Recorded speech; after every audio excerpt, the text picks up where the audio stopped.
Well, hello everyone, this is CJ with Cycletron. Well, most of you are already familiar with Harley Davidson CVO model motorcycles.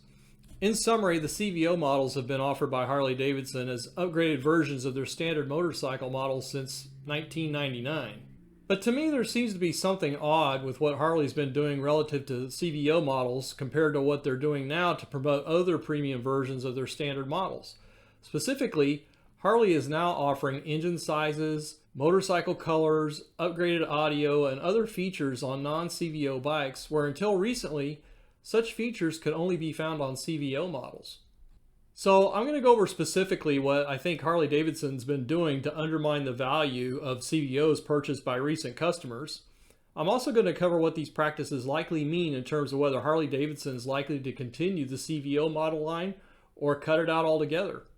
As a quick review of what a CVO model is, these bikes are almost always awesome looking with beautiful high quality paint schemes and various other upgrades for comfort, appearance, and performance. The idea is that Harley is offering a custom factory version of a standard motorcycle that represents a significant cost savings of what would otherwise cost you in upgrades far in excess of what the CVO models are offered for. That being said, these motorcycles certainly aren't cheap. Currently, the 2022 CVO models include versions of the Street Glide, Road Glide, and Road Glide Limited, with MSRPs starting from around $42,000 to $45,000.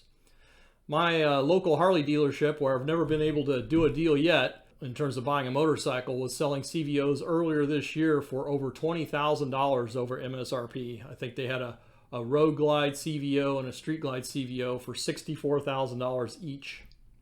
So obviously that's a lot of money.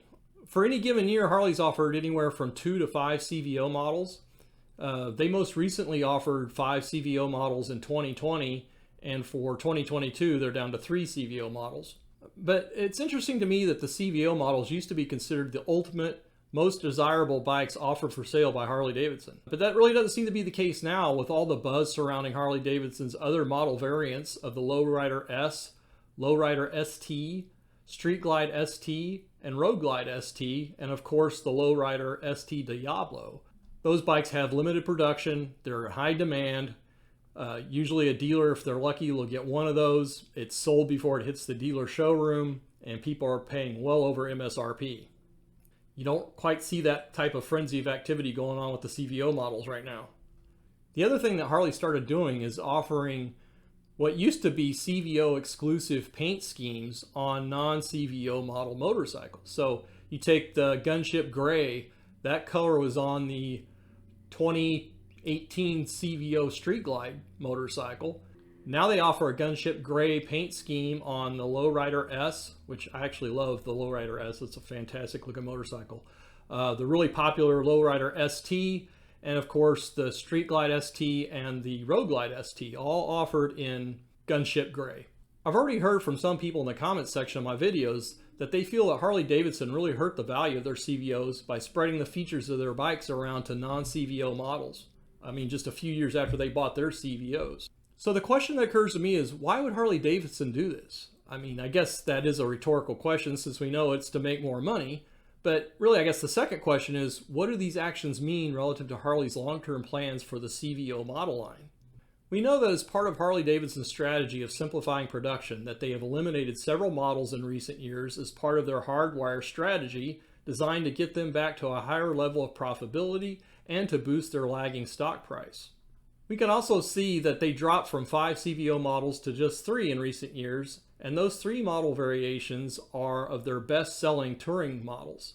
It may be that Harley Davidson's getting ready to drop the CVO model line altogether in the near future in order to streamline production, particularly with all the ongoing supply chain problems hitting them and other vehicle manufacturers. But if that's not the case, and they do plan to keep the CVO model line, then don't you think that Harley owes it to their customers to seriously up their game in terms of features, looks, and performance of the CVOs? That is, to get back to offering things on the CVOs that can't be found on any other Harley Davidson motorcycle. Or perhaps they're simply laying the groundwork for an icon model of CVO. I simply don't know, and would be interested in you all weighing in the comments. What do you think Harley Davidson's up to or should be up to relative to the CVO models? What key features would you like to see? For example, Moonshine Harley Davidson, I watch a lot of their videos here recently. They do unbelievable upgrades in terms of performance to what starts out as a stock Harley Davidson motorcycle. They're getting, over 150 foot-pounds of torque, over 170 horsepower. I mean, those are ultimate performing motorcycles.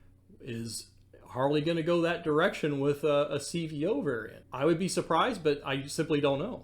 But again, I'd be interested in you all weighing in. So thanks for watching. Please hit that subscribe button and please stay tuned for future videos.